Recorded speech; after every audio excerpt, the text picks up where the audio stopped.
اس کے علاوہ ہندوؤں میں ایک ایسی غلیظ رسم بھی پائی جاتی ہے جس کے مطابق بدری ناتھ مندر میں ہندو مرد اور عورتیں اکٹھے نہاتے ہیں۔ دوستو، بدری ناتھ مندر کے بارے میں ہندوؤں کا عقیدہ ہے کہ یہاں کا پانی ہر طرح کی ناپاکی کو دھو کر انسان کو مکمل طور پر پاک کر دیتا ہے۔ اس لیے یہاں ہر وقت لوگوں کی ایک بڑی تعداد موجود ہوتی ہے جو کپڑے اتار کر اس شرمناک رسم کو ادا کرتے ہیں اور اپنی ہوس کا کھلے عام مظاہرہ کرتے ہیں۔ ڈاکٹر نائک نمشکار، میں سدھا جین پاریوارک نیالے میں پریکٹس کر رہی ہوں۔ میرا ایک بہت ہی پریکٹیکل سوال ہے۔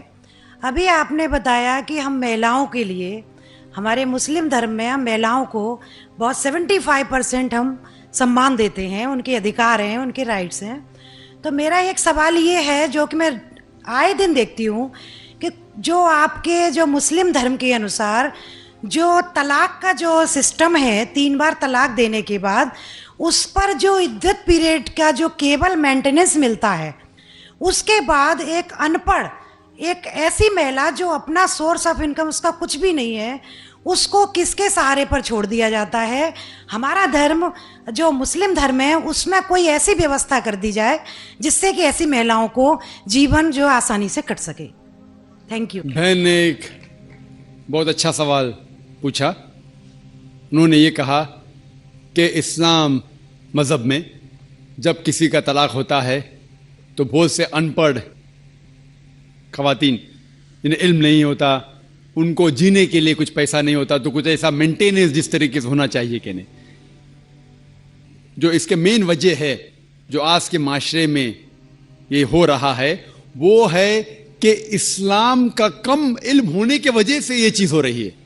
اگر ہر انسان اسلام مذہب کو صحیح طریقے سے سمجھ سکے تو میں یہ کہنا چاہتا ہوں کہ جو حقوق خواتین کے اسلام میں ہیں وہ کوئی بھی مذہب میں نہیں، کوئی بھی سوسائٹی میں نہیں ہے۔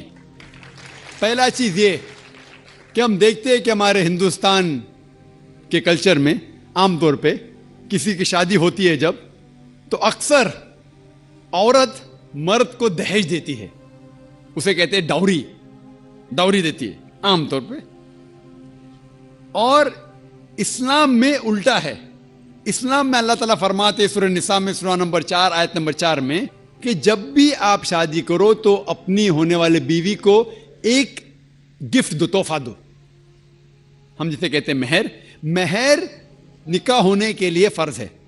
ہمارے اس دیش میں عام طور پہ الٹا ہوتا ہے کہ وہ عورت ہونے والے مرد کو دہیج دیتی ہے، اور مارکیٹ کے اوپر ڈیپینڈ ہوتا ہے۔ اگر وہ ڈاکٹر ہے تو مانگے گا 1 کروڑ روپیہ یا 10 لاکھ، ڈیپینڈ کون سے علاقے سے آتا ہے۔ انجینئر ہے تو 5 لاکھ، گریجویٹ ہے تو 1 لاکھ، جیسے بھیڑ بکریوں کا بکتے ہیں۔ اور افسوس کی بات ہے کئی مسلمان بھی اس کو عمل کرتے ہیں، بالکل غلط ہے۔ اسلام میں دہیج لینا عورت سے زبردستی بالکل حرام ہے۔ الٹا ہونے والے شوہر کو مہر دینا چاہیے اور اپنے برابر کا مہر دینا چاہیے۔ لیکن افسوس کی بات ہے کہ دہیج لینا چھوڑیے، اگر ہنٹ بھی دینا، دہیج کو ہنٹ دینا کہ میرا بیٹا مرسڈیز کار میں گھومنا چاہتا ہے، ہنٹ دے رہے کہ اس کو دہیج میں مرسڈیز کار چاہیے۔ میرے بیٹے کو 4 بیڈ روم فلیٹ میں رہنے کی عادت ہے، انڈیکیشن، ہنٹ دے رہے کہ مجھے دہیج میں 4 بیڈ روم کا فلیٹ چاہیے۔ یہ بالکل اسلام میں حرام ہے۔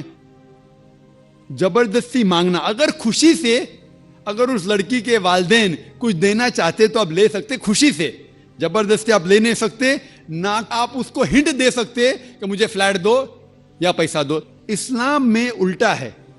اسلام میں عورت کو مہر ملتا ہے شادی میں، اور مہر نکاح ہونے کے لیے فرض ہے، اور مہر یہ خود عورت بھی طے کر سکتی کہ میں تم سے شادی کروں گی جب تک آپ مجھے 1 لاکھ روپیہ نہیں دیں گے۔ وہ الگ بات ہے کہ وہ غریب شوہر ہے، غریب آدمی بولے گا میں 1 لاکھ نہیں ہے، آپ کوئی دوسرے مرد کو ڈھونڈو، میں دوسری لڑکی کو ڈھونڈوں گا، یہ بھی جائز ہے۔ تو وہ لڑکی دوسرے شوہر کو ڈھونڈیں گی، ٹھیک ہے نا۔ لیکن وہ کہہ سکتی مجھے 1 لاکھ چاہیے، 5 لاکھ چاہیے، 10 لاکھ چاہیے، کچھ بھی کہہ سکتی ہے۔ اگر شوہر کے پاس قوت ہے وہ دیں گا، نہیں قوت ہے تو نہیں دیں گا۔ اسی لیے عرب ممالک میں لڑکی لوگ اتنا ڈیمانڈ کرتے ہیں کہ ان کو عرب خواتین سے شادی کرنا مشکل پڑ جاتا ہے، کیونکہ وہ جانتے ہیں اپنے حقوق کو۔ سورہ نساء کی سورہ نمبر 4 آیت نمبر 20 کے آیت میں لکھا ہے کہ آپ انہیں سونے کا پہاڑ بھی دے سکتے ہیں مہر میں، اور آپ اسے ایک آیت بھی سکھا سکتے ہیں، وہ بھی مہر ہے۔ اگر آپ کے پاس پیسہ نہیں ہے اور وہ آدمی کہتا ہے کہ میرے پاس پیسہ نہیں, میں آپ کو قرآن شریف کی آیت پڑھ کے سناؤں گا, وہ بھی مہر ہو گیا. تو مہر کی کوئی حد نہیں ہے, نہ نیچی حد ہے نہ اوپر حد ہے. اپنے اپنے اسٹیٹس کے اکارڈنگ وہ مہر طے کر سکتے. اور یہ مہر کی کئی وجہ ہے. ایک وجہ ہے کہ مثال کے طور پہ اس لڑکی کے والدین نے اس کی پرورش کی, اسے گریجویٹ بنایا, تعلیم کے اوپر خرچہ کیا, تو مہر ملنے کے بعد اس عورت کی وہ اپنی جائیداد ہو جاتی ہے. وہ چاہے اپنے والدین کو دے, چاہے خود رکھے, یا اس کو کوئی بزنس میں لگا دے, کوئی تجارت میں لگا دے, اس کا حق ہے. تو مہر اس کی خود کی جائیداد ہے, وہ کچھ بھی کر سکتی ہے. اور مہر کا کوئی فکسڈ اماؤنٹ نہیں ہے, چھوٹا بھی ہو سکتا ہے, بڑا بھی ہو سکتا ہے. اور اس کے علاوہ یہ مہر اگر خدا نہ کرے, اللہ نہ کرے, اگر طلاق ہوتا ہے, ڈیورس ہوتا ہے, تو یہ مہر اس کے کام آ سکتا ہے. لیکن لوگ کو غلط فہمی ہے کہ مہر صرف طلاق کے لیے, ایسا نہیں بات ہے. وہ مہر لے کے خود کو بزنس میں لگا سکتی ہے, اپنے والدین کو دے سکتی ہے. اور جہاں تک کہ اس کا خود کا سوال ہے, اسلام کے اندر جتنے فائنینشیل ایسپیکٹس ہے خرچہ اس کا, شادی کے پہلے ذمہ داری ہے اس کے والد کی اور اس کے بھائی کی, شادی کے بعد ذمہ داری اس کے شوہر کی اور اس کے بیٹے کی. All financial aspect, lodging, boarding, clothing, کھانا پینا, کپڑا, سب اس کو کمانے کی ضرورت نہیں. یہ حق ہے مرد کو دینے کا. تو financially she is more strong, she is very strong financially. جہاں تک کہ مالی حالات میں اسلام میں عورت کا درجہ بہت اونچا ہے. جہاں تک کہ بہن نے سوال پوچھا کہ طلاق ہونے کے ٹائم پہ اسے مینٹیننس کیوں نہیں ملتا, بہت اہم سوال ہے. پہلا ہم یہ جان لے کہ جب اللہ سبحانہ و تعالی خواتین کو اتنے حقوق دیے, حقوق دینے کے باوجود اللہ سبحانہ و تعالی عدل کرتے ہیں, جسٹ ہے. کیونکہ جب بھی طلاق ہوتا ہے گھاٹے میں جاتا ہے مرد اسلام میں زیادہ. کیونکہ جب طلاق ہوتا ہے اسے اگر وہ مہر نہیں دیا ہوگا دینا فرض ہو جاتا ہے, بھلے وہ مہر 50,000 ہو, 1 لاکھ ہو, 5 لاکھ ہو, 10 لاکھ ہو, وہ اسے طے کرنا چاہیے. جب مہر دیتا ہے تو عورت کا نقصان کچھ نہیں ہوتا. اور طلاق ہونے کے بعد آدمی بھی شادی کر سکتا ہے, عورت بھی شادی کر سکتی. جب طلاق ہو جاتا ہے اسے مہر تو مل جاتا ہے, جب نئی شادی کرتی ہے نیا مہر ملتا ہے. آپ سوچئے آدمی جب نیا شادی کرتا ہے اس کو نیا مہر دینے پڑتا ہے, تو آدمی نقصان میں ہے. اگر آپ یہ کہیں گے کہ طلاق ہونے کے بعد آدمی مینٹیننس بھی عورت کو دے, تو ہم کہیں گے یہ اللہ سبحانہ و تعالی حق کے نہیں ہے, نعوذ باللہ. ایسا کر ہی نہیں سکتے, نہیں تو مجھے لیکچر دینے پڑیں گا آدمی کے حقوق اسلام میں. میں اکثر تقریر کرتا ہوں عورتوں کے حقوق. لیکن جو لوگ اسلام کی بنیادی بات کو نہیں سمجھتے انہیں یہ غلط فہمی ہے کہ عورت کا نقصان ہو رہا ہے. عورت کا نقصان نہیں ہو رہا ہے. اور عورت کو کچھ بھی اگر چیز کی ضرورت ہے, جیسے میں نے کہا, آدمی کا حق بنتا ہے کہ اسے دے. شادی کے پہلے اس کے والد اور اس کے بھائی, شادی کے بعد اس کے شوہر اور اس کے بیٹے. اور اگر یہ نہیں بھی دے تو معاشرے کا فرض ہے کہ عورت کو سنبھالے. معاشرہ نہیں کر سکتا ہے, اگر اسلامک حکومت ہے, حکومت کا فرض ہے کہ عورت کو سنبھالے, اس کی پرورش کرے. یہ اسلام میں.